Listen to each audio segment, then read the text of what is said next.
it's me, Megs, and I just decided really random to hop on camera and record a video, as is like the old days, because sometimes I don't want to get all glam to record a video because one, girl, it takes too long, and two, I just want to be comfortable and just be me on camera sometimes.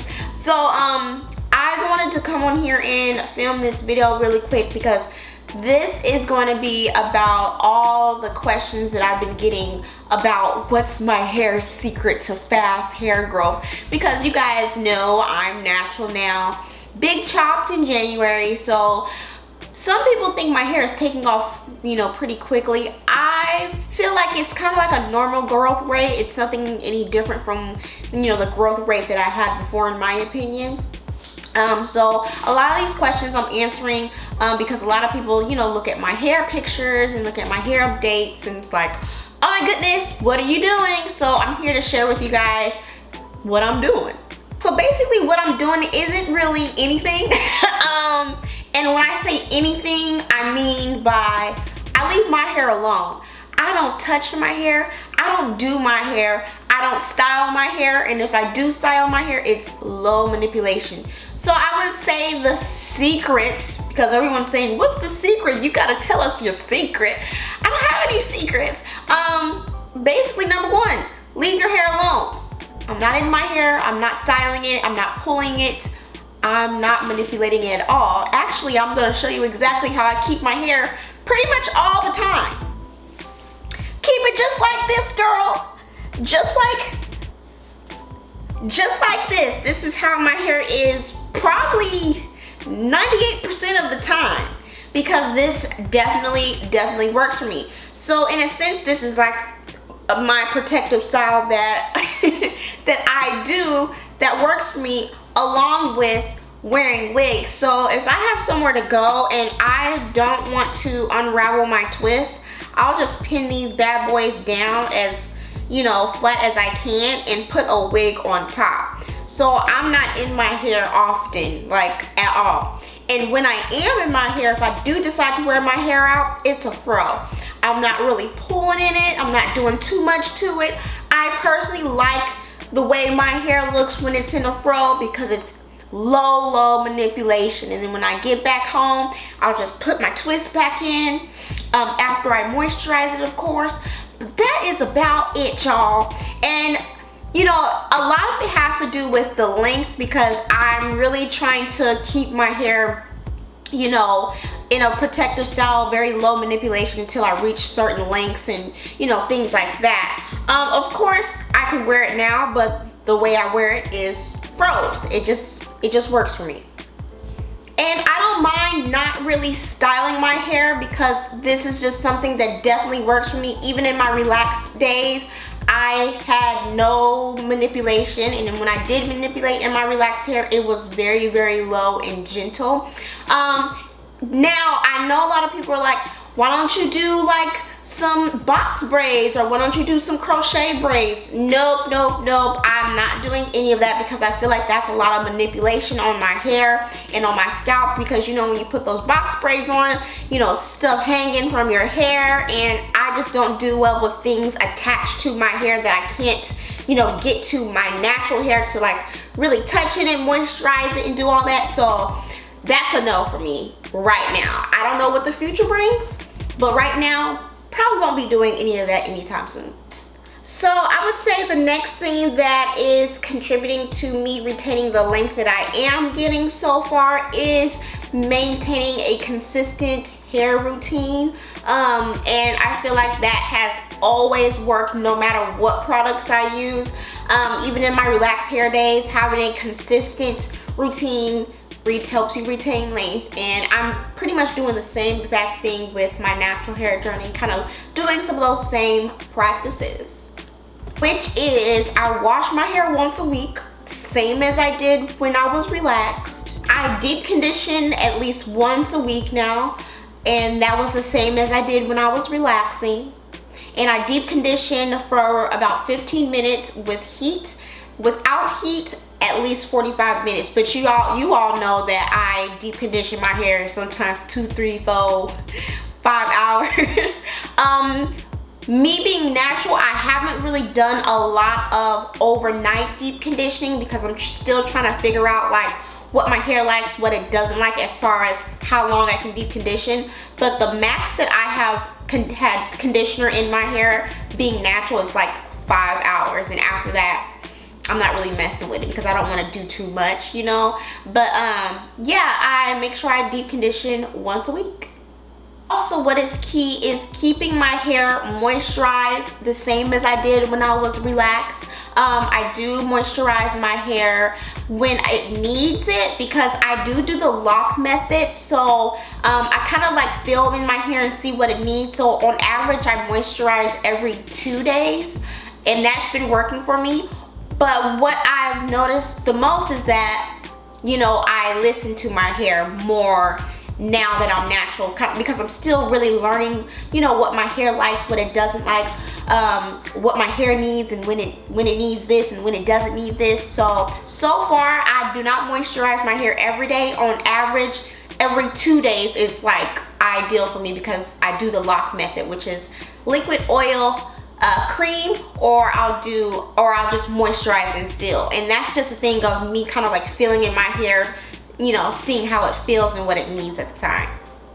And I do scalp massages, same as I did when I was relaxed. Scalp massages help with, you know, stimulating, you know, hair growth to the scalp, getting those, you know, follicles warmed up, getting that blood flowing, because a healthy scalp promotes healthy hair, right? So massaging in that scalp works really well for me, and I've been doing that for years, so I know that works. And I've been doing that since I chopped my hair off in January. So like I briefly said before, protective styles have been working really well for me. I keep my hair in these twists pretty much all the time, and I do protective style with my, you know, protective style personality units of wigs, because I feel like the wigs really work for me when I have last minute things I have to do, where, you know, I always get calls where I have to be here, I have to go there, or come here, do this, and I don't have time to like really do my hair because my hair is in an awkward length right now. So instead of trying to like manipulate in it and do this and do that, I'll just put a wig on top because I know my hair is going to be protected underneath and it's going to remain moisturized and juicy. Okay, so that's what's been working for me. Okay, different things work for different people, but this is just me sharing what works for me, you know. And most of all, I do gentle hair practices. I'm not ripping through my hair when I do comb it. I'm, you know, taking my time. I'm using wide tooth combs. I'm not using a tiny rat tail comb to manipulate in my hair because I have textured hair. You don't want to just rip through and pull back and do this and do that. I love my edges. I don't do too much to them. I don't even slick them down because I'm not really worried about having my edges on fleek. Is that what the kids say? My edges snatched. I want to keep my edges, so I'm not really up in here with it. I'm not tugging, I'm not pulling. I take my time, and that really works for me. So if it might take me an hour to detangle, but at least I know I'm being very gentle to avoid breakage.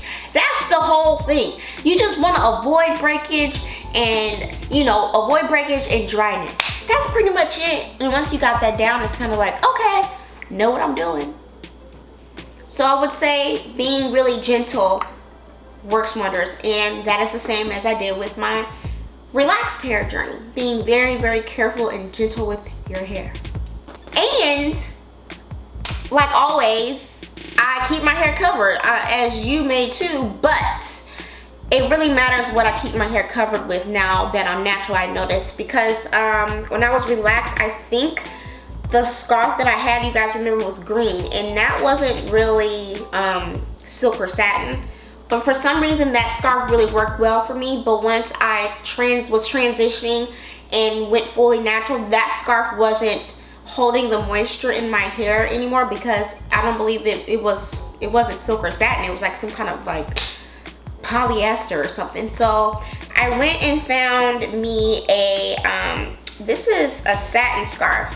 Ashley sent me the link to this on Amazon, and I purchased one because she had recently bought herself a new a new scarf, and she has a different color than I do, but she was like, yeah, I got a new scarf and this works really, really well. My hair is super moisturized, and you know, it feels much better than the scarf that we had before. So I went and purchased it too, and lo and behold, my hair feels a lot more juicy. So that has a lot to do with, you know, my secret, or the secret to healthy hair and retaining length. Now, the only thing that I think I will invest in is getting some silk or satin pillowcases in conjunction with wearing a silk or satin scarf, because that friction is, you know, can really cause some problems, that those cotton pillowcases. So if I have double slide-a-roo situation, the better my hair will be. So yeah, and I feel like it has a lot to do with the way I tie my scarves too. I tie it all the way to the back of my nape, so I have no hair exposed to rub out, and I have it tied all the way towards the front very loosely and cover my ears. So I feel like that works. Bonnets don't really work for me because they fall off. And I think that was the only thing I tried was a bonnet, and my hair wasn't moisturized, because those beauty supply store bonnets, those aren't satin. They're so thin, because I did use a bonnet for a couple of weeks, and the product that I had in my hair would seep through the bonnet and be all over my pillow. So I'm like, my hair is not, you know, retaining this, you know, juiciness that I just put on my hair. It's all on my pillow. So since I got this definitely works. So I would say, if you're not using a silk or satin scarf, I suggest you do not use cotton, because it will rub your hair bald. I'm telling you, I've seen it. Not on me, but I've seen it happen in general. And also, even though I do protective style a lot, I get a lot of questions of, do you sleep in your wigs? Absolutely not. I do not sleep in those wigs. I take those bad boys off. I have about like 4 wig heads that I keep my wigs on, you know, that I have in rotation when I do wear wigs. I really don't wear those wigs as often as people may think I do, because I am wearing my fro out more. But I do have my wigs on wig heads. I don't sleep in those things because it's just too much manipulation. It's sliding around in your sleep and tugging. Those combs can get caught on things, cause breakage, cause dryness. No, don't sleep in the wigs. I wouldn't suggest you sleep in your wigs, but if you have to for one night, I don't think it would hurt, but I wouldn't make it like a habit of just sleeping in wigs. No, not the ones that you can take off. Now, if it's tacked down and all that, I can't really say too much about that, but the ones that I use that have the adjustable strap that you can take off, the glueless ones, take those off at night and let your hair breathe. I like to let my hair breathe and be free. I just do. And next, I will say diet, exercise, and water intake, I feel has definitely contributed to me retaining length in the way my hair looks. I started my fitness journey back in, was it the end of March or beginning of April? I have a trainer now, and I am on kind of like, not necessarily a diet plan, but I do meal prep. But I'm not like really strict with my meal preps, but I have definitely cut back a lot on some of the things that I was eating, and I've noticed a change with my body, and I noticed a change with my hair, and it definitely have increased my water. So I feel like that definitely contributes. Now that goes into say, like, I mean, the question that I get asked a lot, are you taking hair growth vitamins? No, I'm not taking hair growth vitamins right now, but I am taking a women's one a day, which is just a woman's one a day, just, you know, your daily vitamins. That's about it. So I'm sure that, you know, has something to do with, you know, the way my hair is prospering and progressing and things of that nature. So I think I pretty much covered everything. I will have this all listed in the description below, but everything that I'm doing right now is really no different from what I did when I was relaxed. It's still kind of like the same routine. I still pay a lot of attention to my hair. I'm still really gentle with my hair. It's pretty much all the same. Only thing is some of the practices are a little different, but overall the whole act of caring for my hair is still the same. So if you guys do have any questions, feel free to ask me and I'll be happy to answer that for you. And I will have a video coming up of some natural hair staples, because y'all, I finally got some natural hair staples. I'm so excited to share because it has taken me so long to like really pick through and find products that I like. So I'm really close to sharing those products, and I'm surprised that I'm not really a product junkie. Can you believe it? I found things that work and I kind of just stick to them for right now. So that is definitely on the way. But as always, thank you guys so much for watching, and I'll see you guys later.